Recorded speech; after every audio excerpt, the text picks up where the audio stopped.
Efendim şimdi Türkmenistan'a götüreceğiz sizi. Türkmen halısı Milli Bayramı Aşkabat'ta kutlandı.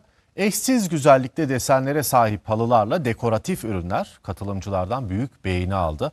Devlet Başkanı Serdar Berdimuhamedov dünyaca ünlü Türkmen halı sanatının gelişmesine özel önem verildiğini söyledi. Türkmen Halısı Milli Bayramı Aşkabat Halı Müzesi'nde düzenlenen törenle kutlandı. Törene kabine üyeleri, bürokratlar, halı dokumacıları, ülkenin kültür sanat duayenleriyle medya mensupları katıldı. Açılışta müzik ve dans gösterileri sergilendi. Ardından halı müzesi gezildi.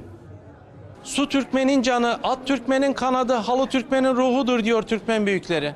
Güzelliği, zerafeti, binbir çeşit renklerin muhteşem uyumuyla kendisine hayran bırakan Türkmen halıları, UNESCO insanlığın somut olmayan kültürel mirası listesinde bulunuyor.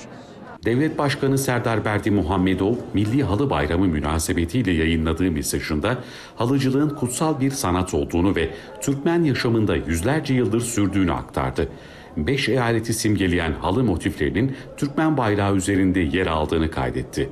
Halı Bayramı nedeniyle Türkiye'den gelen ziyaretçiler de vardı. Uluslararası İpek Yolu Sanayici İş Adamları Derneği Başkanı olarak 9 kişilik bir heyetle geldik Türkiye'den.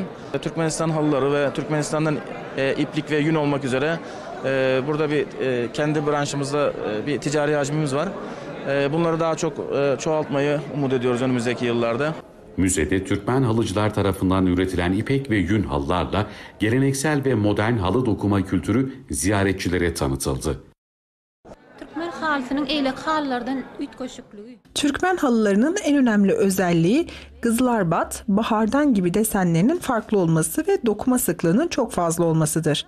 Bazı halıların metrekaresinde 1.148.000 düğüm bulunuyor. Böyle halılar 7-8 ayda dokunuyor. Sergide dokuma çantalar, aksesuarlar ve Türkmen kıyafetleri ziyaretçilerden büyük beğeni aldı.